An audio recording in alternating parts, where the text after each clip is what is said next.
आज मैं बात करने वाली हूँ with someone who is into a generational business, a joint family business, and who is also someone who has started even being in a generational business, something new in the business.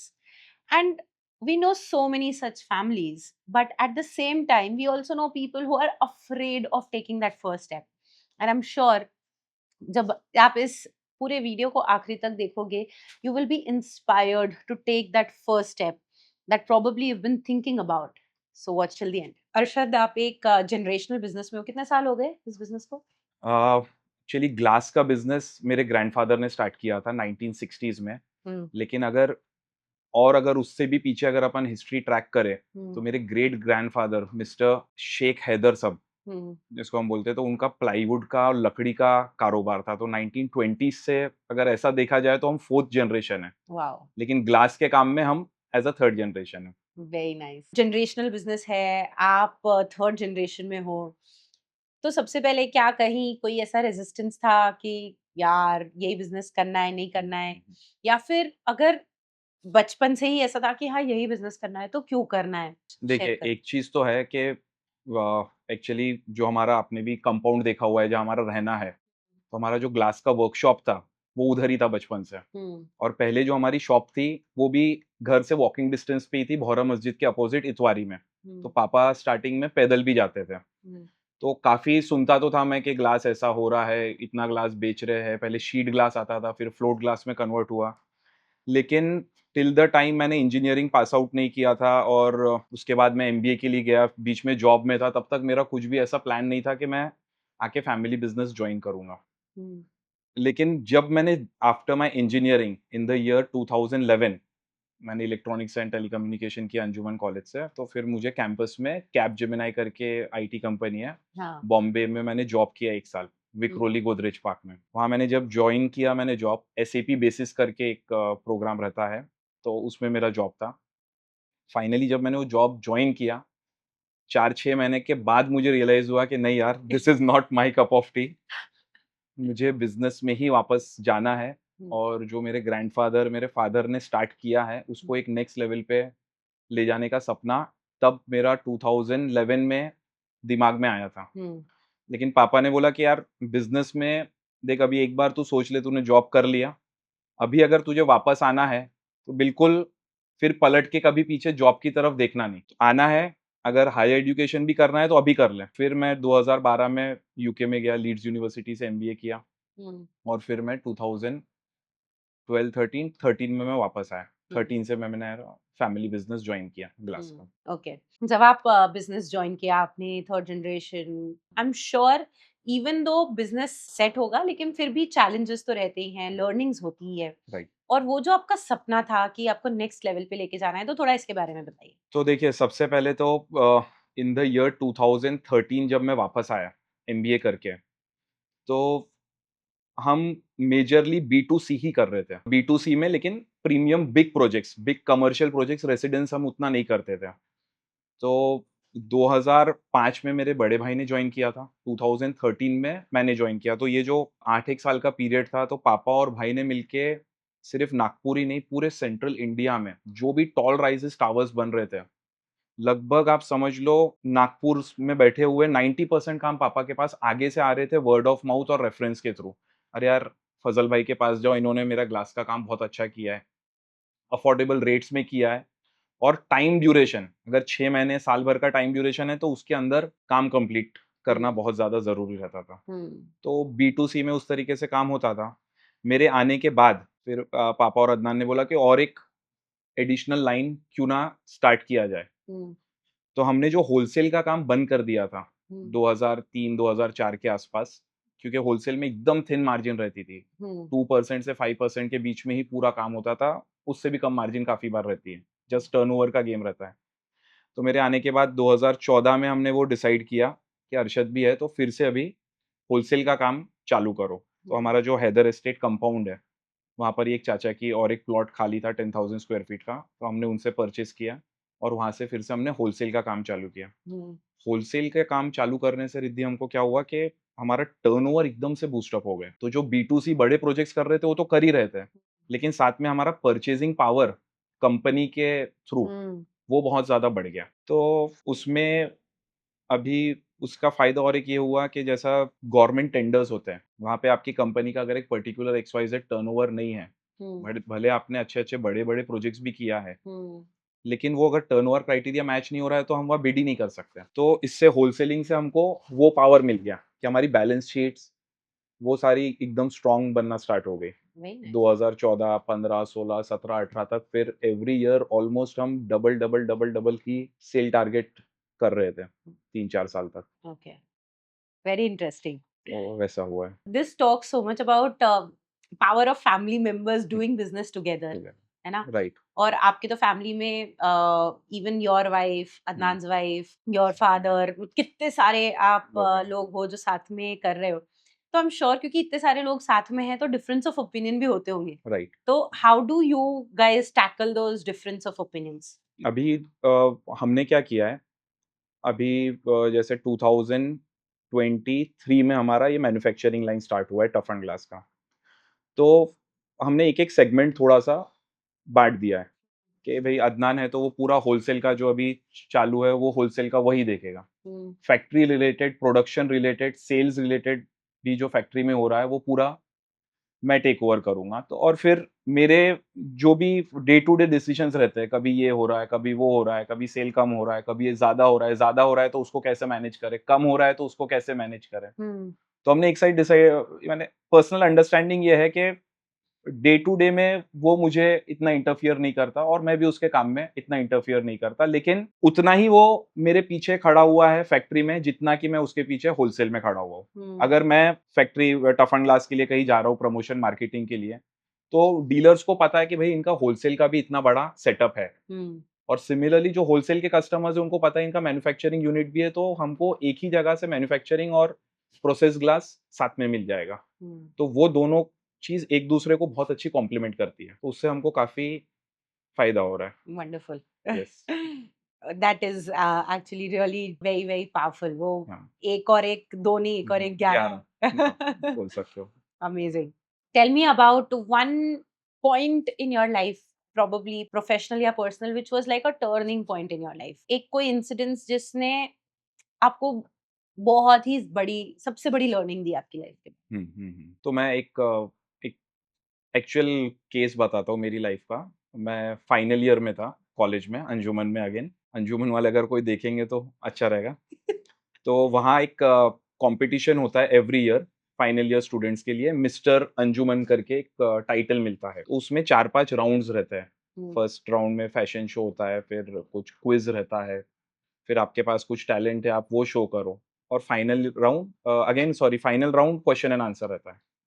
तो वहाँ वो turning point इसलिए है कि वहाँ मुझे जो boost up मिला क्योंकि मैं कॉम्पिटिशन जीता था वो। तो अच्छा लास्ट जो क्वेश्चन था जो जज ने मेरे से पूछा वो पूछा कि भाई in your life who is your idol hero and भाई। तो बिल्कुल इम्प्रॉम्प्ट मैंने आंसर किया कि उसमें कोई डाउट ही नहीं है, my idol hero is my father. और आपने पूछा भाई, अभी जैसा आप जानते हो कि पूरा हम फैमिली बिजनेस से एंटरप्रेन्योरशिप बैकग्राउंड से है, लेकिन उसके बावजूद मैंने इंजीनियरिंग में एडमिशन लिया। तो वो थोड़ा-सा इंजीनियरिंग का जो डिसीजन था वो मैं बोलूँगा कि जो भेड़-चाल रहती है उसमें मैं घुस गया था। लेकिन मैंने अच्छे परसेंटेज से सब पास आउट किया। तो पापा ने मुझे तब बोला था कि बेटा देख, राह में धूप तो होगी ही, धूप मतलब कॉम्पिटिशन। राह में धूप तो होगी ही, जो तू संभल सके तो चल और कई है भीड़ में, जो तू चल सके तो चल। वाह ये मैंने आंसर दिया था तो क्या मुझे बात है मिस्टर अंजुमन का टाइटल मिला था। तो इससे एक काफ़ी बूस्ट अप हो गया था और वो तभी एंटरप्रेन्योरशिप का कीड़ा वेरी नाइस जागा दिस था वाज मेरे one of the question that I was going to ask अच्छा है आपने ही बोल दिया अच्छा। और आपने ही आंसर कर दिया okay. And you know surprisingly आज मैंने जितने भी पॉडकास्ट रिकॉर्ड किए हैं हर एक से मैंने ये क्वेश्चन पूछा है और हर एक का आंसर हाँ, रहा है उनके फादर फादर अच्छा। So I think this is the common link कि मैं चाहता हूँ जनरेशनल मेरा भी बिजनेस बच्चा अगर बड़ा हो तो उसको भी मैं इंस्पायर कर पाऊँ। Let's see. I'm sure. I think generational businesses generational बनते ही तब है when they are inspired by their father. Family. या और फैमिली ऑफ और कोर्स, नॉट फैमिली जस्ट बिल्कुल आजकल तो फादर रहा ही नहीं है, मतलब father and mother, so right और a very lighter note fun way हम भियान को अभी से छेड़ते हैं कि क्या करना है, या फिर वो खुद भी आके बताता है, तो कभी बोलता है आर्किटेक्ट बनना है, कभी बोलता है सीए बनना है, बिकॉज ही सीज अस. बराबर So we have a lot of impact on us of our parents, and of course our right kids also have a lot of impact. So great. And I was so sure, मैं इसके पहले जब श्रवण से बात कर रही थी कि जब मैं आपसे पूछूंगी तो आप भी यही जवाब दोगे. I did not have to even जी guess. I was yes so sure. So because I've also met uncle, and जी he is, although he talks really less, but he is very very जी inspirational. Amazing. आपने जैसे बताया कि आपके father आपके idol है, और ऑफ कोर्स आइडल तो ऐसे नहीं बनते, एंड आपने राइट ये भी बताया कि बहुत बार वो वॉकिंग भी जाते थे और बहुत सारी दुकान चीजें मैनेज करते थे. जी तो कुछ उनके लाइफ स्ट्रगल्स के बारे में, जब उन्होंने बिजनेस हाँ, शुरू किया, उसके बारे में बताइए. तो देखिए 1960s में दादाजी ने स्टार्ट किया था पापा ने अराउंड 1975-76 में ज्वाइन किया पापा के ज्वाइन करने से अराउंड 3-4 साल के बाद एक बहुत बड़ा फायर एक्सीडेंट हो गया था हमारे शॉप में अच्छा. तो जितना भी ग्लास का स्टॉक था और फोटो फ्रेमिंग का भी तब काम करते थे तो जितना भी स्टॉक था ऑलमोस्ट सब स्टॉक जल के जीरो हो गया था अरे बाप रे. तो 82 83 के आसपास जो भी दुकान में स्टॉक था वो सब जीरो तो पापा ने अगेन पूरा दादाजी का भी ऑफ कोर्स गाइडेंस था हर चीज थी तो पापा ने फिर से 1982 में जीरो से स्टार्ट करके फिर से एक बेस लेवल पे हम्म. लाके खड़ा कर दिया 2005 तक हम्म. ताकि जब फिर अदनान भाई आए तो ठीक है उनके लिए एक प्लेटफॉर्म रेडी था हम्म. पापा के साथ अगेन आगे एक्सपेंशन का तो वो एक स्टोरी जो था इसलिए मैं आपको हाँ, तो सुना रहा था दिस जी I think as a child this inspires कि यार जीरो से भी शुरू करके ना कर किया जा किया सकता जा है, सकता है एंड बिल्कुल वो एक जी कॉन्फिडेंस भी वहां से आपके अंदर आता है कि पापा है और उन्होंने किया है तो कर सकते हैं हम भी. बिल्कुल बिल्कुल tell me, so I feel honoured that I am talking to mister Anjuman, क्या हाँ 2014 2011 2011. So I feel जी honored that I'm talking to Mr. Anjuman 2011. जी So even though it looks like a very small thing in life, right लेकिन कितने सारे students उसमें कितनी सारी कितने चीजें चीजें थी और बिल्कुल वो करना, I can 100% agree कि that gives a huge boost to एक confidence. कॉन्फिडेंस मोटिवेशन Yeah, और great, great. So now tell me something about what do you do for yourself? मतलब देखो यार business वाले लोग हैं, but of course something that you really love doing, या आपकी कोई hobby. पिछले आई थिंक 3-4 साल से देखिए प्लेइंग फुटबॉल और volleyball those were my hobbies लेकिन फुटबॉल में अगेन 4 साल पहले एक मेरा एक्सीडेंट हुआ था मेजर जिसमें एसीएल लिगामेंट टेयर सर्जरी हो गई थी मेरी अच्छा. तो उसके बाद से थोड़ा सा एक जो दिल में डर बैठ जाता है कि यार मैं हाँ. दोबारा खेलूं कि नहीं खेलूं हम्म. तो उसकी वजह से फुटबॉल और वो मैंने थोड़ा बंद कर दिया है Okay. तो पर्सनल हॉबी और प्रोफेशनल हॉबी अभी फिलहाल लास्ट 3-4 साल से एक ही है कि फैक्ट्री को कैसे मैक्सिमम एफिशिएंसी के साथ चला पाऊँ और वो चीज़ मैं बिल्कुल दिलो जान से कर रहा हूँ। हम्म. उसमें ऑफ कोर्स मेरे फैमिली का भी बहुत बड़ा सपोर्ट है, भाई का, वाइफ का, भाभी, पापा, मम्मी हम्म. सभी लोगों का। हम्म. क्योंकि मैं और एक चीज़ बताता हूँ रिद्धि के जो हमने फैक्ट्री का भी डिसीजन लिया ना, हम्म. होलसेल से अगेन बैकवर्ड इंटीग्रेशन करके फैक्ट्री डालना it is not a easy thing. इतने 100 लोगों को हम एम्प्लॉयमेंट दे रहे हैं। तो काफ़ी बार एक दिल में थोड़ा-सा एक हिचक रहती थी यार कुछ कम ज़्यादा हो गया तो, इतना हम लोन ले रहे हैं, जो भी एक्स-वाई-ज़ेड ले रहे हैं बैंक से ये वो। कभी कोरोना आ गया साल भर बाद या हम्म. कुछ ऐसी सिचुएशन आ गई, तो कैसा डील करेंगे? तो फिर वो एक एक अकेला आदमी अगर मैं रहता तो शायद से मैंने नहीं भी लिया रहता वो डिसीजन। हम्म. लेकिन क्योंकि भाई और पापा है साथ में, तो 1 के बदले 11 नहीं है, 111 लोग हैं। हाँ. वो चीज़ बहुत ज़्यादा बूस्ट अप करता है। वंडरफुल. और यार आप तो ना रहते हुए बहुत ही बढ़िया जगह हो, हाँ, मेहदीबाग कॉलोनी. जी, बहुत कुछ सुना है, हमने मेहंदीबाग तो के देखा पास। भी है, बहुत बार आए भी हैं. जी, one thing that you absolutely love about that place. Family business में वापस आने का one of the major reason is because Mehndibagh, मुझे यहाँ रहना था।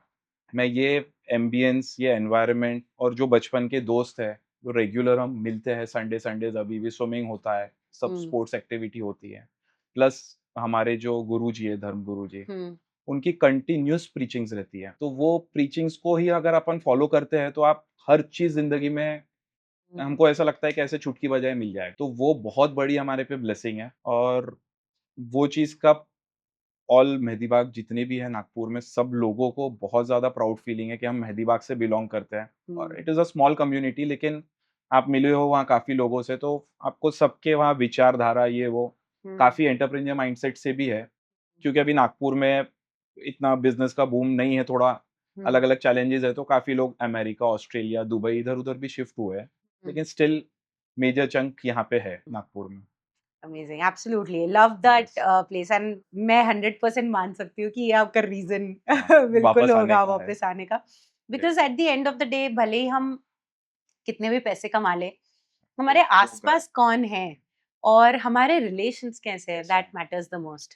और इसकी वैल्यू मुझे, जब मैं बॉम्बे में 1 साल था जॉब में, हम्म, तब मुझे सबसे ज़्यादा ये चीज़ का एहसास हुआ कि यार यहाँ पे फंक्शंस हो रहे हैं और मैं बॉम्बे में बैठा हूँ और जॉब कर रहा हूँ। वो बिज़नेस में हमको फ्रीडम है। हाँ फ्रीडम है भी और नहीं भी है। ऑफ कोर्स हाँ, आपको 24/7 आपको मोबाइल फ़ोन के ऊपर रहना पड़ता है आंसरेबल। लेकिन एक हम्म, फ्रीडम है, आज मुझे अगर छुट्टी चाहिए, ठीक है, सब सारी चीज़ें लाइन्ड अप हो गई आज की, तो मैं तुरंत छुट्टी मना सकता हूँ। एब्सोल्युटली तो वो एक मैसेज भी मैं देता हूँ कि जो भी लोग सोच रहे हैं कि बिज़नेस में आना है, हाँ, तो ये बिज़नेस का सबसे बड़ा प्लस प्लस पॉइंट है कि आप खुद के मालक हो, हम्म, आप जब चाहे छुट्टी ले सकते हो, हाँ, और जब नहीं चाहे तो हाँ सालों तक काम भी कर सकते हो नॉन स्टॉप। आप भी एब्सोल्युटली, सेम या ऐसा ही करते हो उसमें, इसमें कोई डाउट नहीं है। Yes yes, yes, I think मेरा reason of being in business was also that. Yes, एक तो मैं किसी के अंदर काम कर काम, नहीं सकती, और दूसरा वो फ्रीडम है। भले ही even though when we travel we work a lot, but still वो फ्रीडम है कि यार ठीक है ना, चल कोई बात नहीं, आज नागपुर नहीं कहीं और से काम कर लेते हैं। हाँ। तो एब्सोल्युटली यू आर राइट। मैं last year around 25 days factory छोड़ के जर्मनी में था। अच्छा। तो उसके बावजूद भी मेरी फैक्ट्री में कोई इश्यूज़ नहीं आए। ऑफ कोर्स हम्म, भाई था यहाँ पे, तो वो हम्म, बहुत बड़ा सपोर्टिंग हैंड है। हाँ लेकिन स्टिल आप घूम सकते हो, आप जो एब्सोल्युटली, चाहे वो कर सकते हो। यस, और आज जाने के पहले मैंने रात को 12-12 बजे तक नॉन स्टॉप 1.5 साल, मैं हम्म, बीएनआई में था ब्लैंको में, वो मैंने हम्म, लेफ्ट किया। वो लेफ्ट करने का रीज़न ये था कि मुझे रोज़ वहाँ पे रात को 12 हम्म, और 1 बज रहे थे। हम्म। मॉर्निंग 9 बजे जाना या 10 बजे जाना और रात को 12 बजे, तो 12-12, 13-13 घंटे नॉन स्टॉप 1.5 साल तक भी काम हाँ किया है स्टार्टिंग में। वो थोड़ा और किए रहते तो बच्चे पहचानना भी छूट नहीं, गए रहते। नहीं, बच्चों को तो हमेशा प्रायोरिटी दिया ही है। हाँ, और मेरी फैमिली में भी हम मेक श्योर करते हैं कि वन्स अ ईयर, और if possible twice a year, hmm, बच्चों के साथ विद फैमिली, हम्म, अगर सब बच्चे साथ में अवेलेबल तो बहुत अच्छा, नहीं तो एटलीस्ट मेरी फैमिली, अदनान की फैमिली हम्म, वन्स या ट्वाइस अ ईयर बच्चों के लेके जाएँगे ही जाएँगे। वाओ, उससे जो बॉन्डिंग बनती है बच्चों और 100%, पेरेंट्स के बीच में, जो हमारी और मेरे मम्मी-पापा के बीच में बॉन्डिंग बनी है, मैं चाहता हूँ सेम बॉन्डिंग मेरे और बच्चों के बीच में भी बनी रहे। Absolutely yes, amazing, good to know. वैसा। It's been more than a year जो आप सीसी के पार्ट हो, तो anything that you would like to share about CC, about your journey, hmm. Any specific incidents? देखिए, सीसी में आने के बाद एक चीज़ मैं जो कहना चाहता हूँ कि काफ़ी सक्सेसफुल लोग हैं यहाँ पे। जो एक कोट है अगेन, कि success is not what you achieve in life, hmm, it is about what you inspires others to do. Hmm, तो इतने सब सक्सेसफुल लोगों के बीच में रह के हम्म, ये एक चीज़ मुझे बहुत मोटिवेट करता है। Absolutely great. So thank you so much yes, Arshad, इतना मजा आया। ऑफ कोर्स बहुत बार आपसे, अब तो आई थिंक काफी साल हो गए जब से जी, आपको जानते हैं, पूरी फैमिली को जानते हैं, and the warmth that you guys bring in, it's really really amazing. And also आपने ऑफिस में जो हमारा काम किया यस, है thank you, I just hope आपको अच्छा लगा हो। एब्सोल्युटली नो, बट जी, रियली आपकी फैक्ट्री भी जो विजिट की है हुँ, और जो देखा है, तो your work talks about the hard work that you put in, hmm, and results also show, and it will show for years to come. Thank you so much बिल्कुल, for yes, this amazing candid conversation, and yes, thank being you, who you are. Thank you very much for inviting.